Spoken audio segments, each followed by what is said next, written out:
Une maman, la dernière fois, me dit: «Cyrielle, mon fils, il arrête pas de dire des gros mots. Du coup, je le punis à chaque fois qu'il dit des gros mots, il doit aller dans sa chambre» et elle me dit: «Le problème, c'est que ça marche plus. Ça a marché les premières fois et puis là, bon, il dit ses gros mots et puis il monte dans sa chambre et puis, en fait, ça lui fait pas grand-chose». En réalité, le problème des punitions et on sait que c'est contre-productif encore plus avec les enfants qui ont un TDAH, vraiment. Le problème des punitions, c'est effectivement qu'on insiste sur l'interdit, le fait de ne pas devoir dire de gros mots.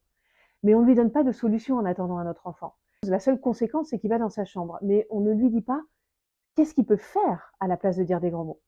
Donc par exemple, si votre enfant dit un mot qui commence par pu, un gros mot qui commence par pu, eh ben vous pouvez lui dire: «Ouais, je vois que c'est dur pour toi et que tu n'arrives pas à t'empêcher de dire ce mot-là. Qu'est-ce que tu pourrais dire à la place comme mot qui remplace ce mot-là?» Et c'est arrivé à mon enfant il n'y a pas longtemps et du coup, on a trouvé comme solution ensemble de dire: «Eh ben je dis 10 fois punaise». Donc ça commence pareil et puis, on le dit 10 fois comme ça rééduque le cerveau. Donc avec vos enfants, plutôt que de les punir, essayez de trouver avec eux des solutions pour faire autrement.